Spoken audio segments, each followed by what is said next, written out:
Welcome to the Ironwood Strength Show, where the information is raw, unscripted, and unedited. All right, today I'm going to talk about stress, and I think this is one of the most misunderstood concepts in training. And a few years back, everyone just kind of ran away with this whole stress thing, and probably in very good intentions. But I think we need to take a bigger look at it. And when I talk about, every once in a while, I'll mention this to someone probably uneducated in the strength field or in the strength conditioning realm. That when I mention stress, they immediately jump to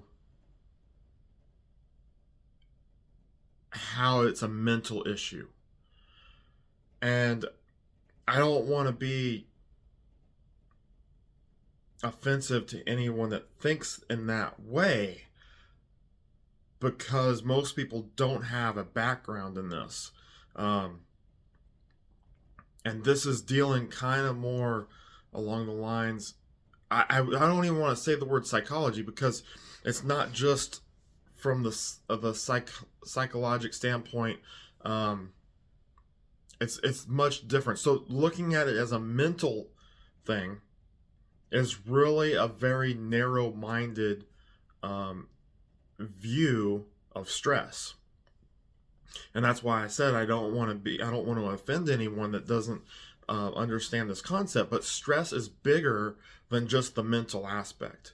And I was kind of looking through some stuff, trying to figure out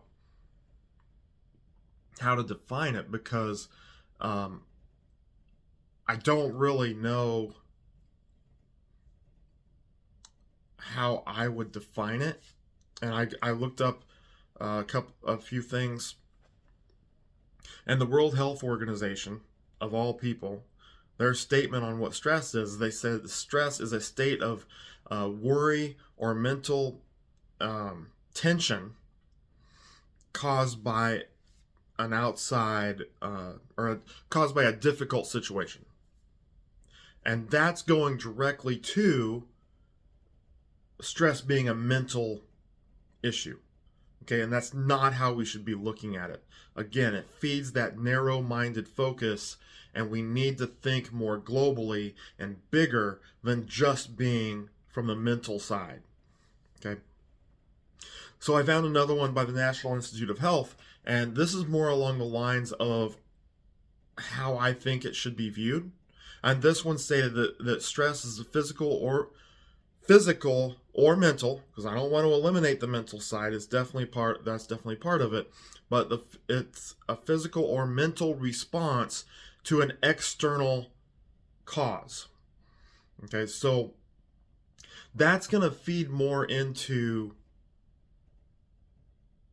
the lines of which we should be looking at stress if we are a lifter or a strength coach, or a coach of lifters. Everything, when it comes to adaptation is a result of stress. Okay, so what are we trying to do as coaches? What is our goal? Our goal and our objective should be to cause adaptation. Okay, we want to promote and cause adaptation in the athletes that we're working with or in ourselves. Okay, if we are not adapting to what we are doing is pointless. All right, we're causing undue stress on the body, and if the body's not adapting to it, why are we doing that? Okay, and that's the perspective that we need to start looking at stress with. That we are applying stress to the body with the pursuit or with the goal of achieving adaptation. Okay, I really like, and I'm not necessarily going to recommend this book, But the book, The Stress of Life, it's written by Hans Selye, who I'm wanting to say, I heard one time he's called the father of psychology, or I don't know. I couldn't, but he's a very prominent figure. And many years back, and he wrote that book called The Stress of Life. And that book puts things it's in some ways it's outdated, because it was written quite a few years ago. I'm wanting to say 70s, maybe 60s. So there's a lot of things in that book that we know today not to be true. But there's still, he puts some unique perspectives on things, and especially when it comes to adaptation. But he also talked about how stress can be positive or negative, which everyone views stress as being negative. Stress doesn't have to be negative. Again, going back to that World Health Organization definition, which is caught on, like, and I don't know if they're the cause of it, but everyone wants the conventional wisdom. Everyone wants to believe stress is negative. Stress doesn't have to be negative. Stress can be a very good thing depending upon what we're getting out of it, and how we perceive it, or the adaptation that it's causing. So Hans Selye, and you can look this up other places. He's not the only one that says it, but I remember in this book he talks about good stress versus bad stress. Good stress is actually called eustress, and the spelling of that would be EUSTRESS. So eustress. Bad stress, on the other hand, is distress. Okay, which is what we generally think about when we're thinking about stress. Distress would cause a negative reaction. And Selye goes all the way to the point of distress could be what's causing different diseases or different illnesses, where we always look at it as, oh, it's this germ or it's that germ. And he goes into depth about how the effect of stress, many different stresses on the body, is what allows or what causes that illness. Okay, not just one little thing. I'm not a doctor. I'm not a psychologist. I can't say that that's true or not, but I do like the idea of that concept, because it opens it up to a more global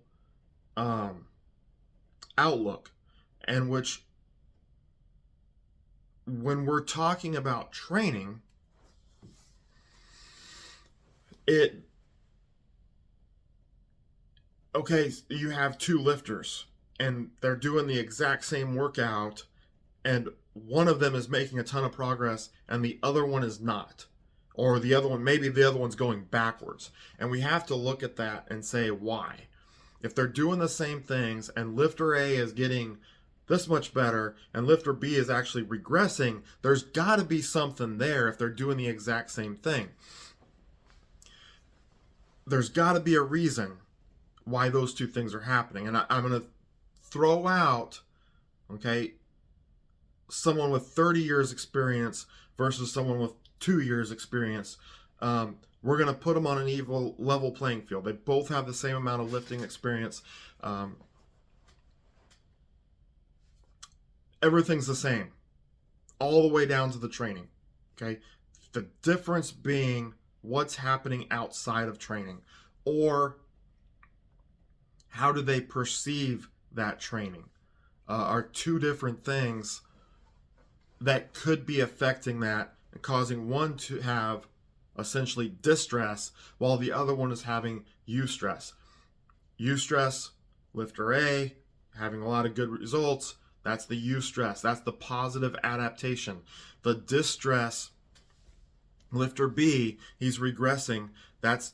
He's essentially in distress. His body is in distress. Is it mental? Is it physical? Without having a bigger picture of their life, not just their lifting, but of their life, we don't know. Okay, and that's sort of the pictures that I'm going to try to present today of things that we need to be taking into consideration. But we have to realize that all training causes stress. Okay, all training causes stress. It doesn't matter what that training is. It could be, if you're a yoga fanatic and you like to take your football team in and do yoga, which I think is a complete waste of time, then you have to realize that yoga causes stress. Now, for some, if you're forcing the team to do it, for some of the athletes, they are going to like it. So they're in eustress, they're in good, they're probably going to have a good result from that. Other athletes are not, so they would be actually in some sort of way, they're going to be in distress. I will get into more of that later. But you have to understand that there is, when you're looking at the training, and as I've stated, all training causes stress. There's two different adaptations or stresses, types of stress that we need to be looking at. One is the physical adaptation. That should be positive. Okay, if that's positive, we're moving in the right direction. The other is the mental or emotional response to training. That's also an adaptation. Some people love the weight room. Some people love to work out. Some people love to train. But not everyone does. Okay, so in that sense, they're going to have a negative reaction, even from the mental or the emotional side, to that training. And that should, or probably will, hold their training back to a certain point. Okay, so now I want to look at I'm going to look at this from two different perspectives. Okay, I'm going to do the strength and conditioning perspective first. That's going to be your strength coaches at the college level, which is pretty much where I'll focus, even though you could apply this to the high school level or the professional level. But I know the college level better, so I'm going to talk about that. So I want to paint a picture. And it's an example of of what you could be seeing as a strength coach and not even realize it. Okay. So Monday comes and you have an athlete that comes in to the workout, and she's just like every other athlete on that team, 15 girls in front of you, and they're all ready to train. They're all ready to lift.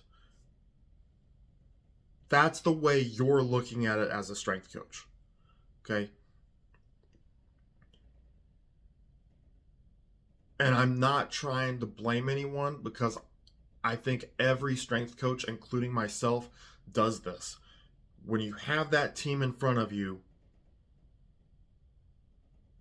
you're thinking that they're ready to go. They came in, they had breakfast in the morning, they went to class, they went to practice, they had lunch in the middle of the day, they went in and saw the athletic trainer for whatever they needed to see the athletic trainer for, whether it be some recovery issue or an injury or just a nagging issue that they had to do. They went to some more classes, and now they're coming in at 6 p.m. ready to work out. And then when they leave, they're going to go get 8 to 9 hours of sleep, and they're going to come back the next day and do it all over again. Okay? Now, understand that there will be, you got those 15 girls in front of you, there will be girls there that have done that. And maybe they don't, because You know what college is like. Not everyone's getting 8 to 9 hours of sleep every night. Not everything's perfect in their world. But for the most part, you're looking at, there's going to be girls on the team that are doing that on at least a semi-regular basis. But little Susie comes in, or on Monday, she wakes up late. She's got a 6 a.m. practice. She wakes up late. She gets into the gym, and the first thing the coach wants her to do is start running laps. And she's got to run laps because she was late. She has to run laps for the first 15 minutes of practice. Okay, while the rest of the team is playing, she's running laps. Okay. Then she gets into practice because after 15 minutes she can jump in. He just has her jump right in. All right. No warm-ups, no skill type of warm-up, nothing. She just jumps right into whatever they're doing. And she's not doing well. Because, one, she's got stress on her plate about showing up late because she doesn't like to show up late and she knows she gets in trouble. So now she has the stress of being in trouble. And then she just ran laps for 15 minutes. And she's not an endurance athlete. She's a volleyball player. And so she's tired and she's going into having to use her volleyball skills, and she's already worn out from running 15 or laps for 15 minutes. Or at least she's tired. She's not quite as sharp. So now she's performing bad in practice, and the coach is getting on her about that. Anyway, she gets through practice and she goes to class, and she goes through that day. And she comes into you at 6 p.m. for a workout. And now she's tired because she's been up since 6 a.m. for practice, or late. She's up before 6 a.m., but she got to practice late. And she's been up all day going to class. She gets to you at 6 p.m. and she's tired. Okay, you don't think anything of it. So in your mind as a coach, she just had a normal day and now she's ready for a workout. And she goes through her workout, doesn't say anything, and you think everything's fine and she goes about her way. That's day one. That's Monday. Okay, now Tuesday comes. She has practice after she leaves you on Monday, so we're not to Tuesday yet. She knows she has a test. It's midterm time of the year, time of the semester. She's got 2 tests the next day, and they're both big tests. One of the classes she's not doing well in, and she knows she has to do very well on that test to bring her grade up. So she leaves your workout and she goes to study. Okay? She studies the majority or a good portion of the night. She got done with your workout at 7. She's probably not going to sit down to start studying until at least 8. She needs to get something to eat. She wants to relax a little bit to kind of let her mind calm down. So she gets to studying around 8. She studies until 2 tests plus any other homework or anything that she has. She studies until around 2 a.m. She has practice again at 6 a.m. Okay, she gets up, she sleeps in again, okay, after having just a bad day, the first day. Now she sleeps in and she's late to practice again. Next punishment from the coach, okay, you're going to run laps for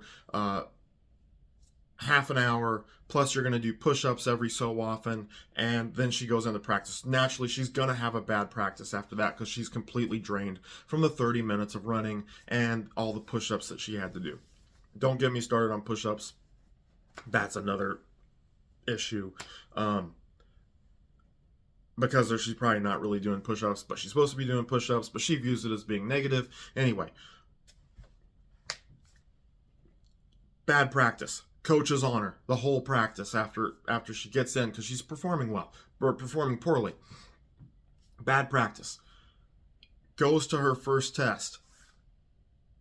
The class she really needs to do well in. Spent most of the night studying, doing homework, most of the night studying for that test, goes to the class, not confident in how she does when she comes out of it, doesn't know how she does, but is not confident. That's got her rattled. Goes to the next test, next class, she's got the test in that, still thinking about that first test, knows she bombed the second test. Okay? Goes throughout the day. By the time she gets to you, she's completely exhausted, and it's showing in the workout. But as a strength coach, you're supposed to push her. Okay, the sport coach, the volleyball coach made that very clear. You're supposed to push the athletes, don't cut them any slack. So that's what you do as a strength coach. You're following that volleyball coach's wants, and you're pushing the girls, not cutting any slack. So she's really not in a good place when she leaves that practice. So she knows she has homework. It's midterm time of the year. She's got to study some more. She leaves your workout. She's going to go over to her boyfriend's just to relax a little bit, and she's going to study there. She pulls into the drive, or goes in, and there's another girl there. Okay, I'm painting this picture, but this is reality. You can look at it and say, oh, this is what happens. All right, this is what happens at college. It can happen anywhere. So she goes in, there's another girl there, and discovers that her boyfriend's cheating on her. She ends up breaking up with her boyfriend. She goes back to her apartment. She's supposed to be studying for a test. Her roommate's there. They both stay up a good portion of the night because she's all upset. She wakes up the next morning realizing that she spent the majority of the night fretting over her relationship that just ended, and she hasn't studied for a test that she has first thing after practice. How do you think practice is going to go? How do you think it's going to go when she gets to lifting later in the day? Okay? These are the things that you don't realize as a strength coach. These are the things that's affecting their training. And you're wondering why her numbers are going down. And you're supposed to get her stronger. Okay? It's bigger than just training. And this is not something that can easily be rectified. This is a complex issue. How do you handle that? Okay, let's say she sends you a text in the middle of the day. It says, "Hey, I don't think I can lift today." Well, that's not acceptable. Okay, no, you have to be here. It's like, but I've got such and such and such and such, and he's probably not going to give you the whole story, and you still say, no, you have to be here. What's happening in her mind? What's happening is that now lifting is causing distress. Okay? It's putting her in a negative state. The return of that is that her physical performance is likely, it's not 100%, but it is likely going to deteriorate. So when you're looking at numbers and you get to the end of the semester and she doesn't test well and things, it's not always the training.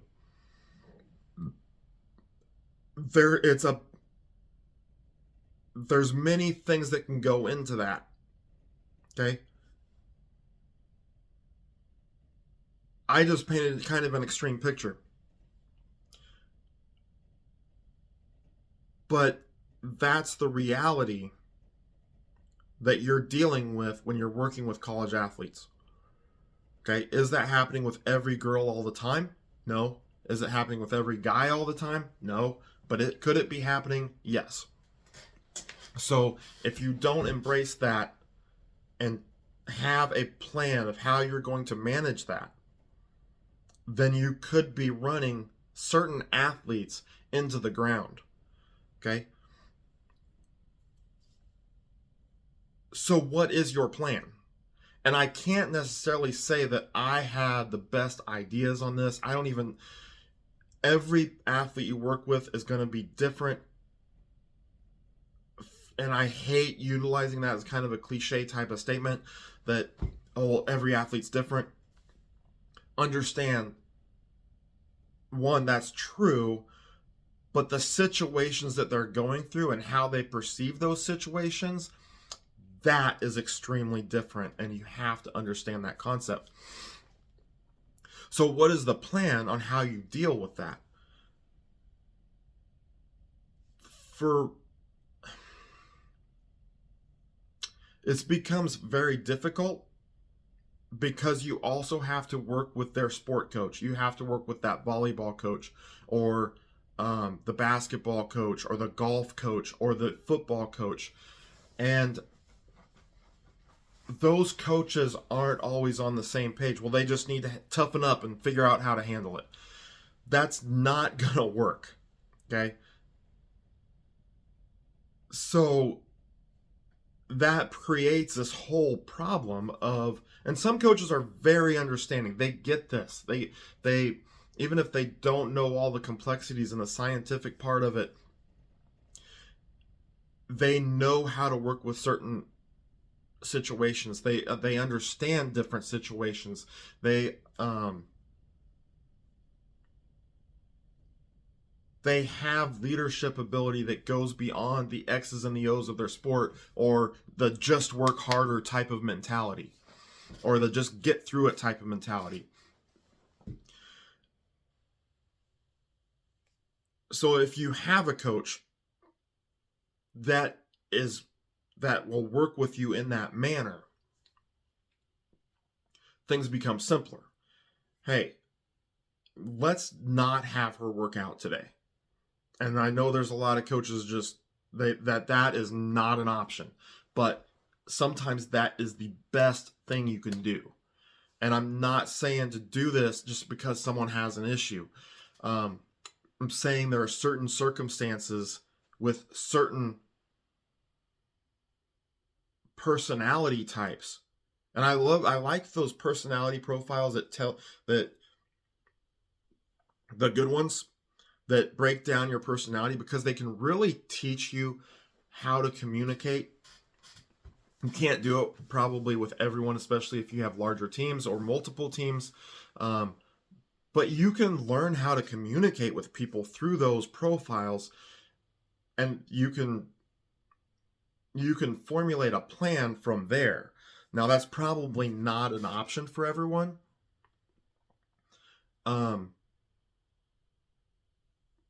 But attempting or being empathetic and understanding these issues is crucial if you want to have success from every athlete. Okay, because some athletes just end up being buried because of all the different stresses that they go through: the financial stress, the stress of class, the stress of going through different workouts, and the difference between high school and college. There's a lot of new things being thrown at them, and some adapt to it very well, and some don't. Okay, and I really believe that there are athletes that get kind of cast aside or constantly looked down upon because they're not making progress, but the coaches aren't looking at the bigger picture of what's really going on. And again, like I said, I don't know what the best plan is to deal with these situations, but I think staying very open-minded to the situation and to the person is essential. And then if you have a coach that only sees push them harder, keep hammering them until they come through, they may never come through. And it may not be just a mental weakness. It could be the total amount of stress that they're going through and how they perceive it. So dealing with coaches and the athletes with those coaches that have that mentality, that hard line mentality, is going to be a very difficult thing to do. I don't have an answer for that. I just want you to be aware, as a coach, to be aware of these things. Maybe you have a better idea. Maybe you can have a better plan. Maybe you're a better communicator than I was, and you can communicate to these coaches and break through at some level. But it's not going to be an easy thing to do. Now, here's another situation that we're not going to look at that whole global thing and the whole entire situation, but more of a narrow focus. So I was working with a soccer team around 2007, I think this happened, or maybe it was 2008. And my conditioning plan was pretty tough. It was very focused. It could probably be better looking back at it now, but it was a tough conditioning plan. And some of the girls handled it very, very well. Those are the girls that were way up here. Not necessarily the fastest, not the strongest, but they could handle conditioning. Then I had typically our fastest girls were not the best at conditioning. But then there was the group that just hated conditioning. And we had one girl in particular, and I did not have control over this. She was a goalkeeper. She hated conditioning so much that, one, she was bad at it, and she was always going to be bad at it because she hated it and worried about it so much that she internally, mentally, could not let herself improve. Okay, now the coaches came to me. The coaches were 100% goalkeepers have to condition the same way as the rest of the team. I had no option in that. Goalkeepers should not condition the same way as the entire team. Their demands are entirely different. But I didn't have an option. They came to me and they're talking about the workouts and this and that, and they had all these different types of views. But anyway, this girl comes up and we discuss this girl, and they talk about how she's in tears before workouts, which I didn't know anything about, because she knew she couldn't handle the workout. Okay, that's not the state that you want someone in. You shouldn't have workouts. The problem with this situation is that she shouldn't have been going through those workouts, but I wasn't allowed to take her out and do something that fit her. She had to go through the workouts that the rest of the team went through. By putting her in that state, progress was never going to happen, because the total amount of stress was holding her back. Not only mentally it was holding her back, but physically it was as well. Remember, stress is not, your body doesn't view stress as being mental or physical. It views stress as being stress. Okay, I just watched something the other day. Louis Simmons was talking about this, and he talked about the difference of stress. The body does not care about whether it was physical stress and you just went through a grueling game or a very hard workout, or whether mentally you're breaking down. The stress on the body will be the same.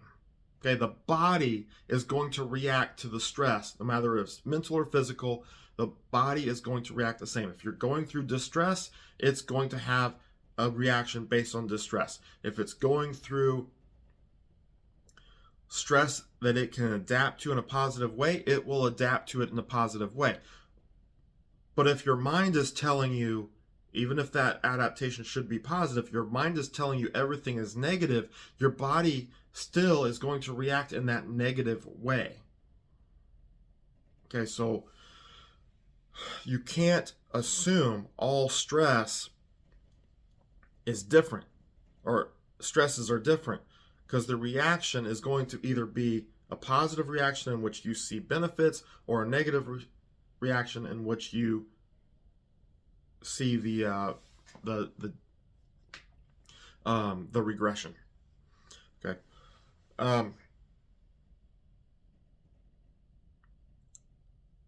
Okay, so let's turn the page now and look at lifters. Understanding everything that I just said still applies. So those examples that I just gave you still apply to the lifters. So I don't need to go through those examples again. I'll recap just briefly. The athlete that went through the testing, the boyfriend cheating on her, then breaking up, practice not going well because she was showing up late and going through that. The same types of things can happen with a lifter. Maybe they're not in that college setting. Maybe it's from work. Maybe it's from their wife. Maybe it's from financial whatever is going on. You still have those stresses that are affecting, those outside stresses that are affecting their workout. Okay, so that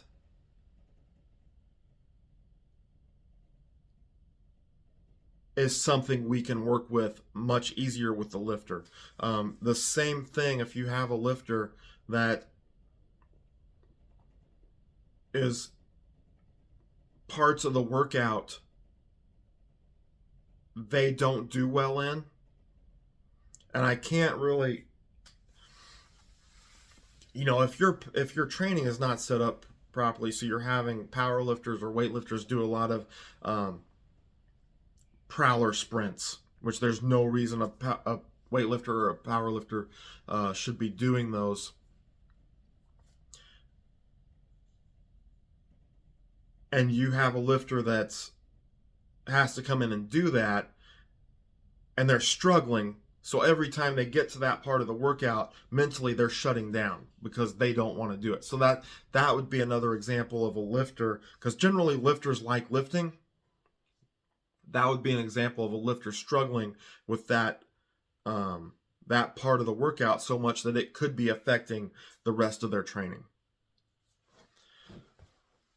But here with these, I'm going to give you a little bit more of a plan on how to handle this versus just going through the example and saying I don't have a plan, because I never really did with when I was a strength coach. I didn't really have a plan on how to deal with those things. So my solution was basically just talk with the athletes and figure out. And I probably need to dive into this a little bit more with the athletes before I move on to the lifters. So the one thing that you can do when you see an athlete who's struggling, and you can do this really without having the sport coach to worry about, is you can adjust their weights. Okay? Or cut out a set.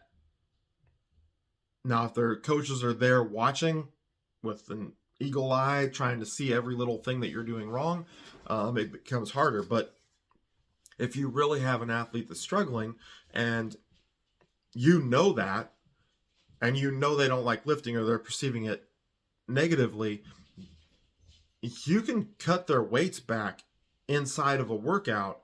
It's not going to negatively affect them. You're not going to do this all the time. But if you know that they're really struggling on a given day, you can back off.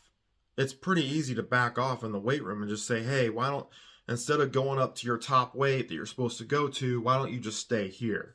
Or, hey, we still have 2 more sets and you're supposed to go up on both sets. Why don't you just stay at this weight and do that same weight for the last 2 sets? Some athletes are going to take you up on it. Some are going to want to keep pushing forward. If they're wanting to push forward, they may be okay. But that's something that you can do. That comes up a lot with when you have injuries. It's pretty easy to say, hey, this is hurting. Why don't you go do this other exercise? Remember, injuries are a form of stress in many ways. Not just that injury, but what they have to go through, the fact that they're missing games, what they have to go through to get back, or the fact that they're not playing as well because of an injury. So you can alleviate things by changing exercises. Hey, I don't want you doing this today.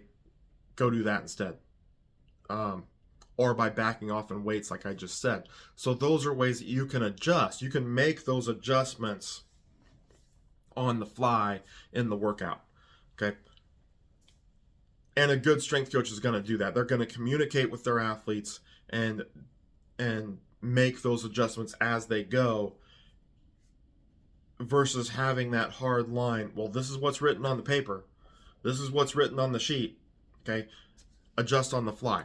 And that's where, if you're familiar with stuff Dave Tate talks about, where he talks about auto-regulation, learning how to manipulate or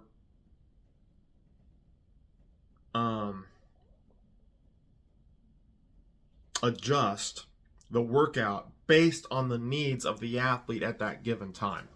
Um, so you're going to use the feedback that you get from the athletes, whether that's from you watching the athletes and observing the athletes from the time they walk in the door, as they're going through the warm-up, as they're lifting, or from your personal communication with them, whether that be them coming to you through a text or into your office to talk to you, or by asking simple questions as they're doing their workout. Hey, you're not looking the best today. Everything okay? And they say, no, coach, I've just got all this stuff. I'm not getting any sleep. Okay, you know what? Why don't you cut out this last set of squat? Okay, for some athletes, that's a huge relief right there. Oh, I don't have to do this hard ball busting set of squats as my last set. That could be huge for them mentally. Okay, so generally when you're thinking auto-regulation, you're thinking of how you control your own training and adjusting based off your needs at any given time. When it comes to being a strength coach, you're doing it for them. You're doing it for the athlete. You're doing it for that person that you're watching. And you're doing it on an individual basis, not on a team basis. Okay. Now let's flip over to the lifters. They're facing the same stresses, just in different forms. Okay, so if you control your own training, the hard part of this is going to be to let yourself up here in your head make those adjustments. You have to quit being a meathead to a certain point to allow yourself to manage your training to handle all the stresses that you need to handle. This is not a license to just go out there and be soft. You still have to work hard, but there are going to be days where you have outside life being so difficult that you need to back off in the gym. I struggle with this. A lot of true pure-blooded lifters are going to struggle with this, but it's something that's essential if you want your training to advance at an optimal way. There's nothing optimal about training ever. You're trying to create the most optimum situations that you can by making the adjustments that you need to make. It's not all X's and O's. It can be how you feel. Okay, it could be how you feel mentally. It could be how you feel physically. It could be how you feel emotionally. Those things all dictate how you're going to do. If you are completely stressed out emotionally, injuries are more likely to happen if you keep hammering in the gym.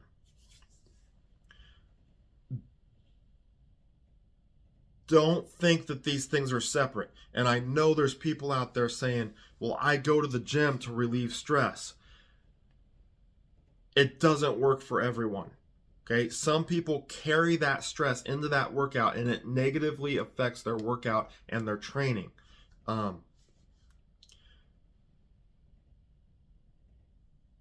Some people utilize that emotional stress and come in and do stupid stuff in the weight room, in the gym, that is going to take them into a negative place. If you only do it once, it's probably not that big of a deal. But when you do this repeatedly, it does become a big deal. And it will have an effect on your training. Some people, not everyone, there's different categories here. I'm going through those categories. Not some people will come in and utilize that stress in a positive manner, positive for their workout, and it will actually elevate their workout. I'd say I've probably seen it all in myself, and that sometimes I come in and I let that stress, whatever those outside situations are, control my workout in a way that I'm not even training. I'm just in there doing things. I've also seen that stress come in and fuel me. The first day I deadlifted 500, which was many years ago, and I continued on way past 500. But the first time I deadlifted 500, my boss spoke to me right there as I was deadlifting, no more than 10 minutes before I pulled that 500. And when he left, there was not a good taste in my mouth. And I pulled 500 10 minutes later because I used it to fuel me. I used that anger and that kind of dark place that I was in, and I transformed that into my lifting. That became positive. But when you just go in there and hammer reps or hammer things and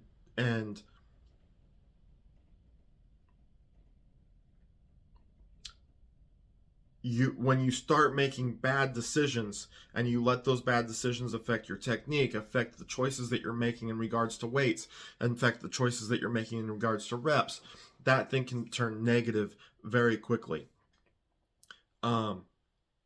Emotional or mental stress in itself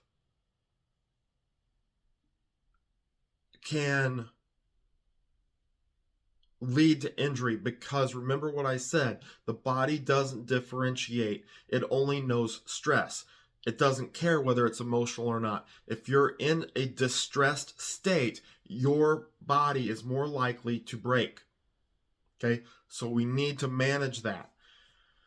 And it involves utilizing the smart side of your brain, or the smart part of your brain, versus utilizing the meathead part of your brain, which we like to use so much. And then you adjust your training based off of that. Probably not an easy thing to let yourself do, but it is something that you should be doing. Okay, now if you are a lifter, whether you're a CrossFit athlete, weightlifter, powerlifter, doesn't matter, strongman, but if you're just a lifter and you have a coach, okay, so if you're training to compete in powerlifting, you're training to compete in CrossFit, and you have a coach, if that coach is good, you're being auto-regulated, okay? And each coach is going to do it differently. So you may be involved in that conversation. You are involved in that conversation whether you know it or not. Those coaches, some coaches watch you when you walk in the door. What is your posture like? Are your shoulders slumped? Is your head down? Or are you walking in like you're ready to take on a workout? It starts with that. Some coaches are watching you in the warm-up. How are you going through your movements? Are your movements what the coach wants? Are they deliberate? Are they crisp? Or are they sloppy? I'm not talking that because you haven't been taught correctly. I'm talking because they're sloppy because your mental state is not there, or your physical state is not there. Either one. And good coaches will be making adjustments to your training as they see this, and they see what they need to be having you do in order to have a productive workout. Other coaches are going to communicate with you directly.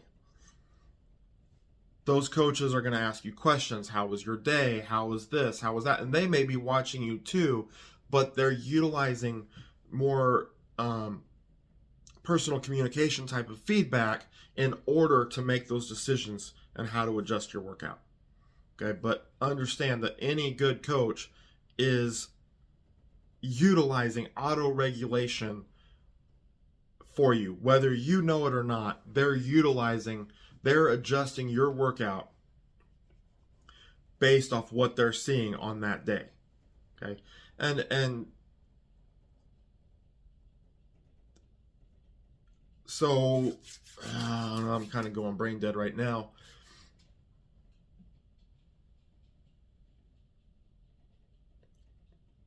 So I think the thing that we need to keep in perspective when it comes to stress and when it comes to training is that we can't have this hard set plan, okay, that can't change.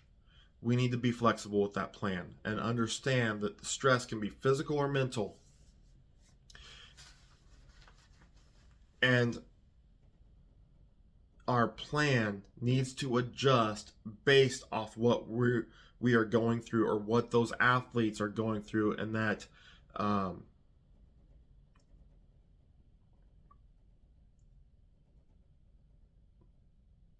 it's not, I'm kind of getting sidetracked on this. It's not set in stone. The plan is going to adjust based off of our state of being in distress or eustress.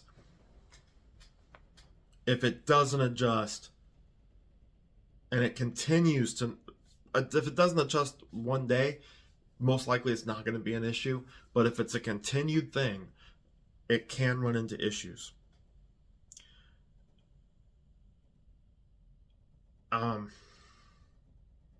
One last thing before I cut this off is, remember, we want to adapt to training in a positive manner. We want to adapt with tangible results. No matter what we're trying to improve, whether we're trying to improve our conditioning, our speed work, our agility, our bench press, our squat, our clean, how fast we can run a mile, half a mile. We want our training to have tangible results. Okay? We want positive adaptation. Positive adaptation will result in those in the results that we want. In order to get positive adaptation, we have to place stress on the body. But we need to keep that stress in check. We need to manage that stress. At times of high distress, we need to adjust the training to a level, or to a lower level. I can't even put a specific level, but to a lower level. When things are going well, we need to go with that and maybe increase what we're doing. Keep yourself in check here. But when you're feeling great in the gym, maybe you want to take that extra set that day. Maybe not. That depends on your philosophies and the coach's philosophies and all that. But know when to push, know when to back off. That's how we utilize stress. And what comes of that is how we're going to adapt. Okay. As Todd Hammer once said, we should not look at ourselves as stress managers. We need to understand that we are stress inducers. We induce stress on the body. So, and I do think there is a point to managing stress, but we are not in the job, or we are in the job of placing stress on the body. We can't control the entire picture. We can only control what we're working with, and we can manage that stress. Okay, we can lower or raise, but understand that whatever we're doing is inducing stress. So we need to find a way to make it that come out in a positive manner, so we get positive adaptation instead of negative adaptation or regression. That is it for today. Hopefully this has broadened your view on stress and the effect of stress and stress management, or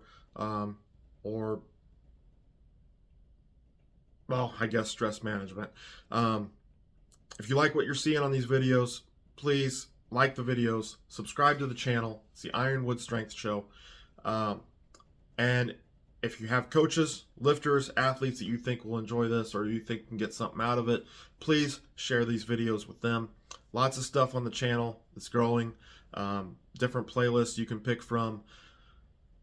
So, and there's going to be more coming out. So stay tuned, and I will talk to you again next time.